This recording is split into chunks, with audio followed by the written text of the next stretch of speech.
Between the politicians and the screenwriters. Our very big early hit was political. Seems quite enamoured by how good looking some of this. And quite established, quite politics with a P. But what people had really revelled in was seeing politicians squirm. Absolutely terrible. And it has to take you into places that are normally closed to the average punter.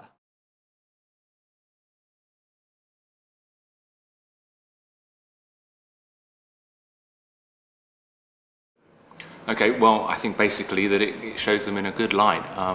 She seems quite enamoured by how good looking some of this subjects are, but also that Jed Bartlet is a Nobel Prize winning, articulate, thoughtful politician.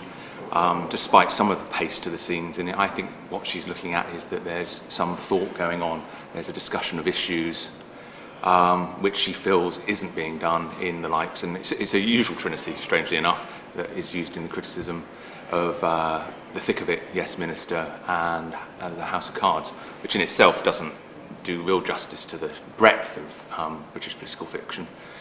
But in itself is interesting that people focus on those, and what I was trying to suggest is perhaps even within those texts there's a little bit more to the depiction of politicians. Is it something that would work? Is it something we need?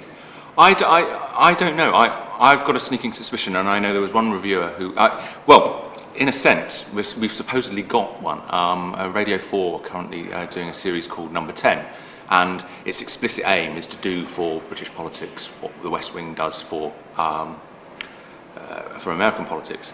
And in it, big issues are discussed at length between Prime Minister and aide, and he does things that go against the supposedly popular view. In particular, there's an episode about immigration policy, and he says, well, you know, even if we lose a few councils, I will go ahead with this, amnesty on immigration. Unfortunately, quite a few of the reviewers have said, you listen to this and you just snigger. It just doesn't seem real. It doesn't seem to get at the difficulties of what it is to be political.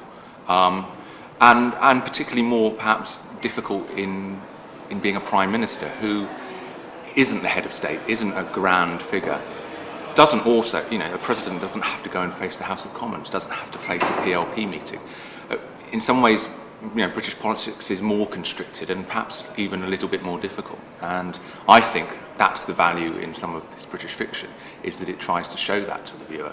It's not just venal, it tries to show that it's quite a messy business being a politician. Does that strike at the heart of the tendency of British culture which has a penchant for more reality-based representations? Mm-hmm. God, if you look at our soap operas, grey is the colour that comes to mind. Yes, yeah. As opposed to the American take. Yeah, I think there is something perhaps cultural there. It's hard to put your finger on it, but I was quoting Auden about you take a glance and you can notice something that perhaps statistics won't capture. And there is something about the American psyche that is perhaps more sunny, and it perhaps goes back to the founding fathers. They, ironically enough, it's a cynical constitution that says we need to constantly keep in check our politicians, but it also gives them something to rally round. We, as we know, muddle through. We've got a more messy, and I think that just it gives us moments of humour and thumbing our nose, but it also makes it more complicated and perhaps a little bit more grey and dour, but everyday perhaps. Just finishing off, Hazel Blear's comments were interesting in that very clearly there is a recognition of the role and influence of fiction on politics, rather than politics on fiction. Well, the irony, of course, is that she made that speech when she was a minister. There's a reason she isn't a minister now. And if anything has made the job... if you think that literature, or in fiction and TV and film drama can do the job of inspiring us about politicians, if that job's been made harder, it's been made harder by people like Hazel Blears. And I think somebody else said earlier, I think it was Nick, that perhaps it is the job of the politicians to do the inspiring. It's the job of fiction, through its imaginative work, to disclose and discuss or open up discussions. It isn't for it to necessarily be inspirational.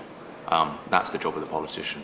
So if there's a lesson from that for Hazel Blears, perhaps you need to put her own, dare I say, second house in order.